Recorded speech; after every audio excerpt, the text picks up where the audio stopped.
Dedicated to Eastern and Southern Kentucky, this is WYMT Mountain News at 6.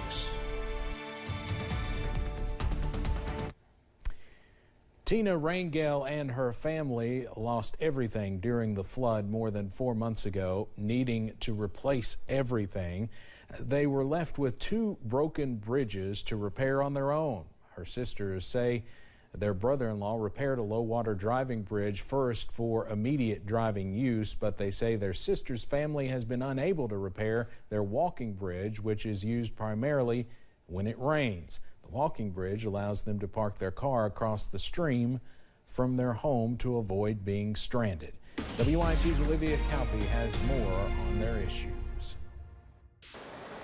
2 broken bridges, 1 problem, and sisters that are asking for answers.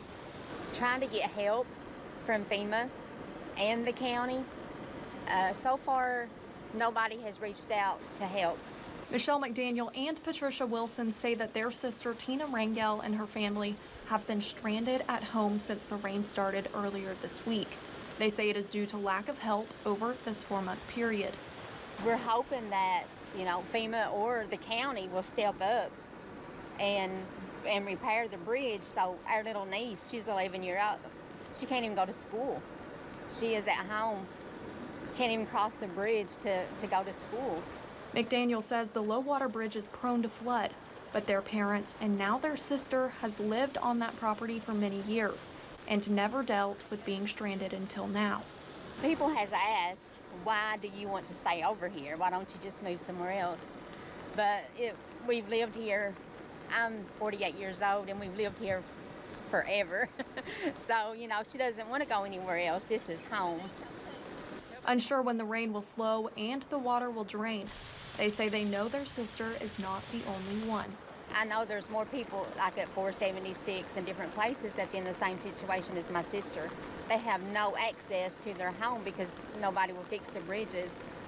And I just feel like there's more needs than they say there is. So for now, they will keep greeting their sister from across the flowing water and continue waiting for answers. Where's the money? I want to know where the money is to help. The sisters say Tina has tried contacting FEMA several times, but has still not received an answer on when or even if help might arrive. In Breathitt County, Olivia Calfee, WYMT Mountain News. Both Michelle McDaniel and Patricia Wilson say they want to thank the Rusall Fire Department for the help they have provided their sister.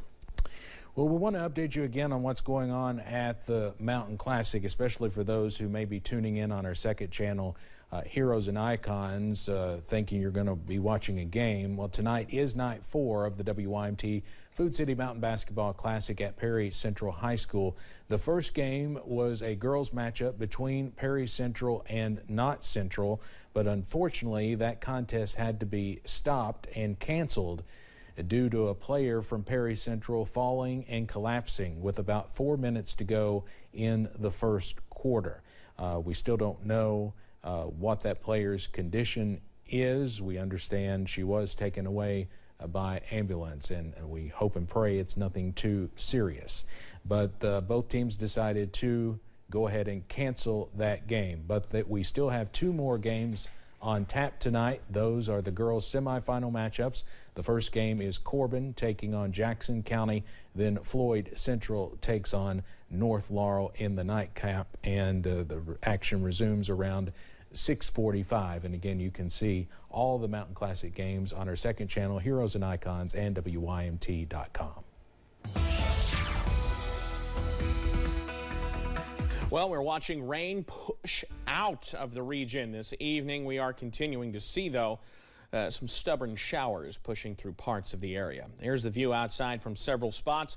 London Corbin Airport's at 54, Hazard and Pikeville each at 50, and it is rather soggy. But we're starting to see some drier skies move in to places like London. Temperatures middle and upper 40s north of the Mountain Parkway corridor. South of it, still in the 50s, mid-50s at most, as a matter of fact. Back edge of the rain now pushing into places like Hazard, into Inez, into Prestonsburg, down through places like Hayden, into Barberville before too long, and looking at you, Pineville. You'll be drying out here shortly as well.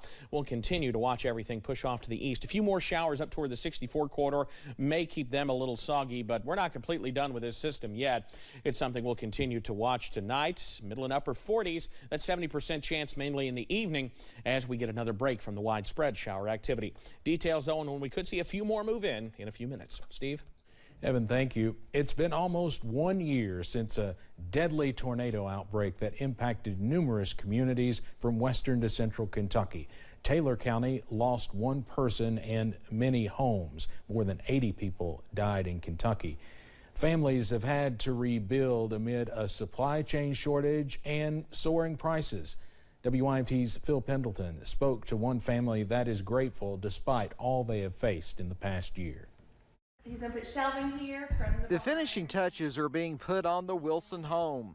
It's been very emotional for us and our kids. A year ago, they were in another home when a tornado ripped away theirs. They believe God protected them and is providing for them through the challenges of building back. I keep going back to the very beginning today when all this happened, and he provided our rental, and then people that we just never have ever met bringing us beds and mattresses. All in all, the tornado outbreak destroyed or damaged about 60 homes. The emergency management director says many families have struggled to rebuild simply because of supply chain issues and the cost of building supplies. Some families are still waiting to rebuild. The Wilsons say their costs were outrageous. We've built this house for more. It's cost us more than what we bought our entire property for in 2020. They believe their needs will be met and are hoping to celebrate Christmas in a new home. And we're not the only ones. You know, there's all of our neighbors. They're in the same positions. And so the Lord will provide. Sometimes we just have to keep reminding ourselves of that, and He has. The Wilsons say interest rates will cause their mortgage to rise, but are hoping to refinance one day and are optimistic on what the future holds. In Taylor County, Phil Pendleton, WYMT Mountain News. The emergency management director says many farmers had trouble recouping losses because FEMA paid so little in the aftermath of the storm. We are following reports of a man known as the Bogus Beggar being seen here in eastern Kentucky. Pikeville police tell WYMT they received complaints about the man yesterday. They were able to talk with him and do believe he is the man known as the Bogus Beggar. However, officials said they think he's not in Pikeville anymore. The Bogus Beggar, whose real name is Gary Thompson, has a long history in Kentucky. The Williamsburg Police Department is investigating a recent assault. Police say they responded to Mount Morgan Apartments on Tuesday for a domestic violence call. When they arrived, officers arrested 23-year-old Dylan Jarvis after they say he assaulted a woman with a knife. Police say the woman had minor injuries. 2 children were inside the apartment at the time. Jarvis is facing several charges, including assault and alcohol intoxication. A Southwest Virginia jury sentenced a man to 2 life sentences in prison this week for his role in a sex abuse case involving a child. John Moore of Duffield was previously convicted in August of sexually assaulting a child in Lee County in 2021. Commonwealth's attorney Fuller Cridlin released a statement about the ruling saying, quote, "As we have done in other similar cases, we charged the defendant in such a way that he would receive a mandatory life sentence if convicted. So there was no question about what the sentence would be since he was previously found guilty of the charges."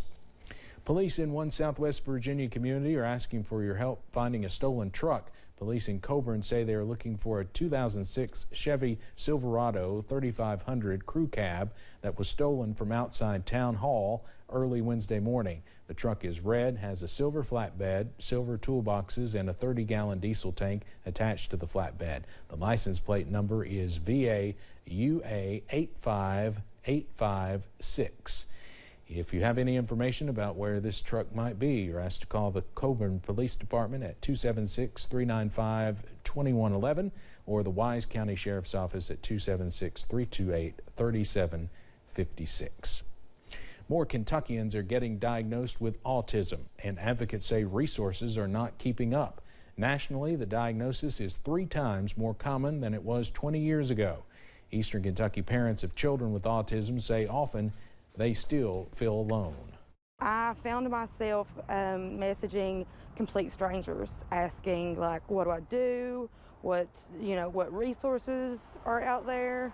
And quickly I found there was next to none. Tonight at 11, we explore how grassroots support groups are trying to bridge the great health divide for kids with autism.